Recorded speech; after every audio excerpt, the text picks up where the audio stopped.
Уважаемые зрители канала журнала «Илин», мы сегодня в гостях Национальной библиотеки Республики Саха-Якутия. У нас в гостях в нашем канале Василий Борисович Борисов, первый заместитель директора библиотеки. И мы сегодня поговорим о том, как библиотека пережила этот год, который начался в марте 2020 года, который мы говорим ковидный год. Василий Борисович, вот что изменилось в вашей работе за этот год? Какие внесли коррективы в ваши свои планы работы? Так, ну, работа у нас изменилась достаточно серьезно на самом деле. Сначала, как и любое государственное учреждение, наверное, мы должны были очень оперативно исполнять те нормативно-правовые акты, да, которые приходили из Министерства культуры, там, с правительства. И все началось, по-моему, как я помню, это людей отправить на дистанционную работу. И получается, что во всей национальной библиотеке был такой период, там неделя или две, был только дежурный. Собственно, он перед вами стоит, да, и все заказы читательские, которые приходили, там все вот эту работу, которую документационно надо было, делало очень небольшое количество людей. Но это было, наверное, такое лично для наших работников, которые работали в то время для той бригада, по-моему, такая формулировка использовалась, которая поддерживает учреждение в рабочем состоянии.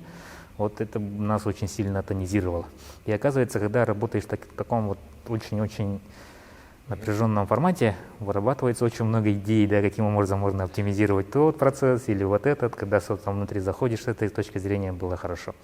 Значит, у нас где-то 250 штатных единиц в библиотеке, учреждение большое, это если считать все филиалы. И, соответственно, коллектив уходит на дистанционную работу. Мы им создаем определенные условия, там компьютеры, ноутбуки предоставляются, сидят дома, работают. Возникает вопрос, собственно, какая работа может выполняться в стенах учреждения, какая работа может выполняться вот из дома, да?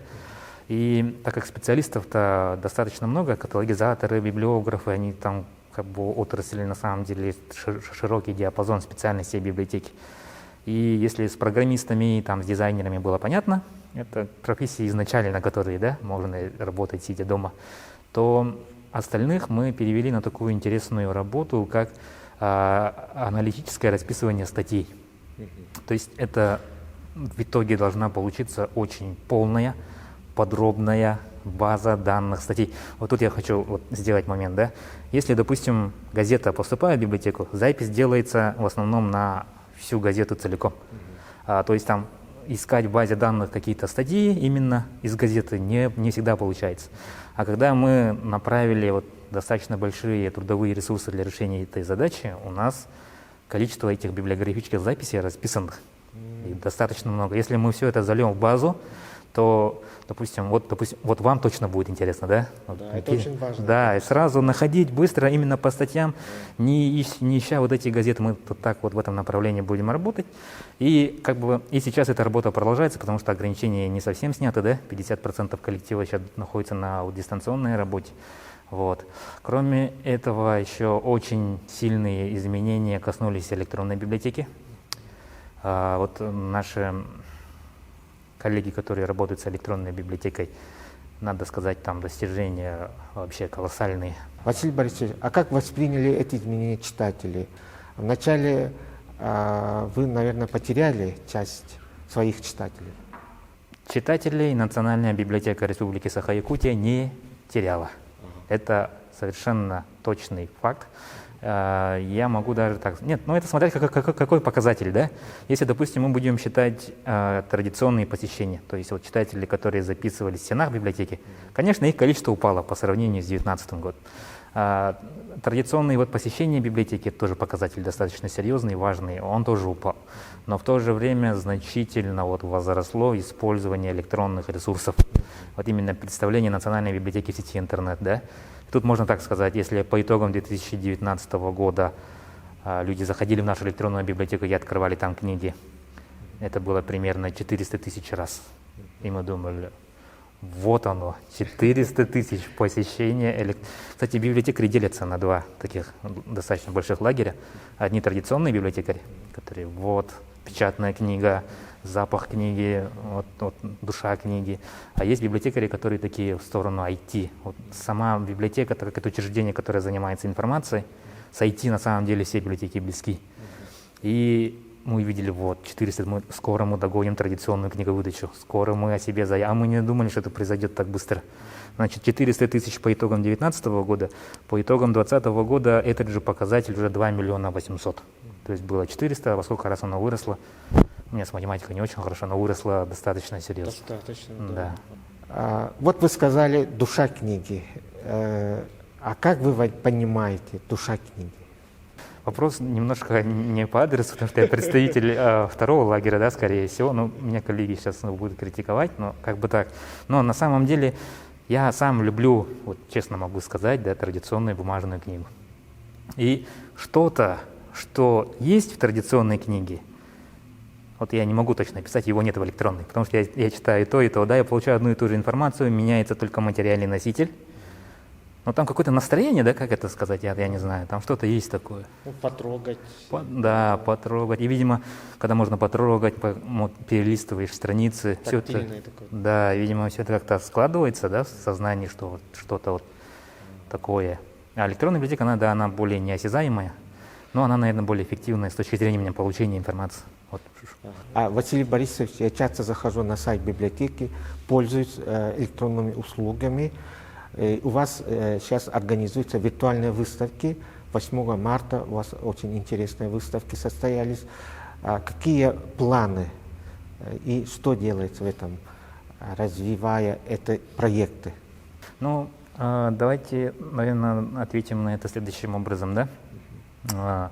Вот в том виде, в каком виртуальные выставки Национальной библиотеки сейчас, они могут стать лучше, и они станут лучше. В-третьих, как бы есть такой момент, когда, как это работает, допустим, пришел читатель в библиотеку за одной книгой, он очень редко только с этой книгой сидит, да? Когда вы работаете с книгой, какой-то статьей, вы туда заходите, находите ссылку на что-то еще или какую-то тему, которая вам нужна информация по этому, и это такая древовидная структура получается. Вы зашли в систему вот с одной книги, да, и потом получили кучу информации. Также должна работать эти виртуальные выставки. То есть там должны быть ссылки, которые вот пускают вас дальше и делают вас интеллектуально более развитыми, да. Вот этот момент у нас сейчас не очень так сильно сделан, но в будущем это будет полная интеграция в электронную библиотеку, наши подписные услуги, да. Какие планируются? Ну, сейчас план мероприятий я точно скажу, что я не вспомню, потому что там очень много моментов. И все значимые вот дни, да, в республике, допустим, в России, но по плану библиотеки всегда там формируются вот эти книжные выставки. Знаете, еще, вот если взять всю эту тему, да, книжных выставок, самая большая доля на что приходится? Это именно какие-то юбилейные мероприятия, связанные с персоналиями. И нас просят вот это сделать, и мы... Да, конечно, это очень важно. И вот, Василий Борисович, но Якутия в прошлом году стала самым читающим регионом России, да? Вот что как бы сыграло здесь, да, то, что библиотека была готова, в том числе, да, к переходу вот, в цифровое пространство, или верность читателей.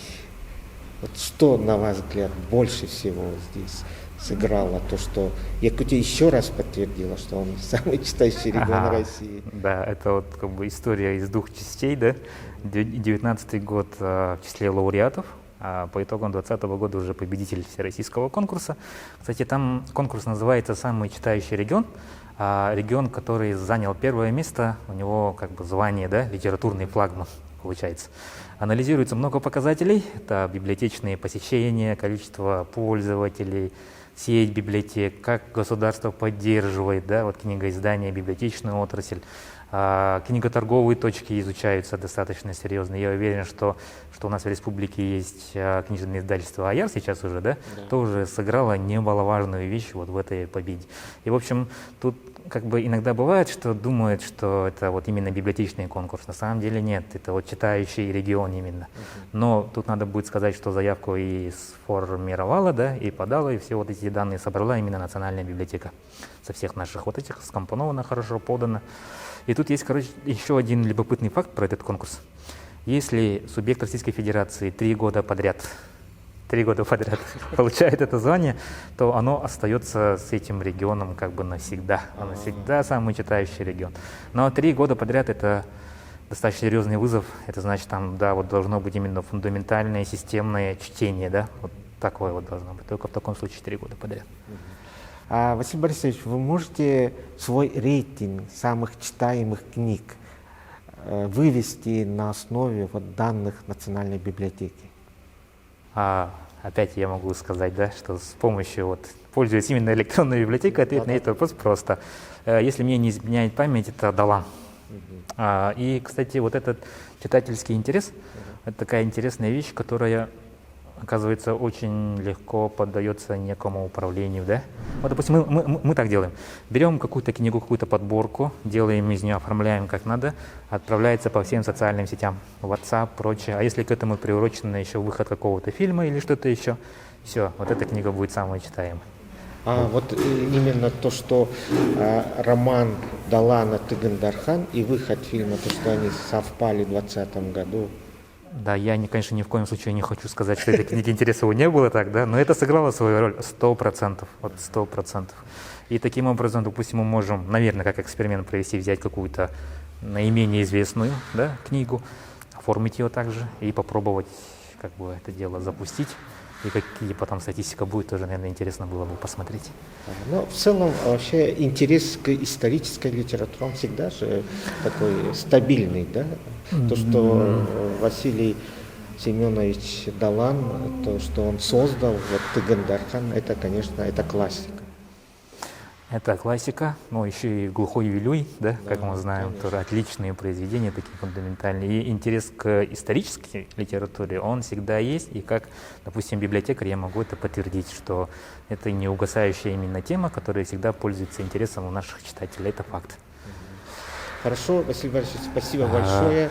Пожелаю вам дальнейших успехов, именно потому что библиотека делает огромную работу именно не только для чтения, но в целом для просветительской деятельности, да, вот что главное для библиотеки. Спасибо и успехов. Спасибо большое.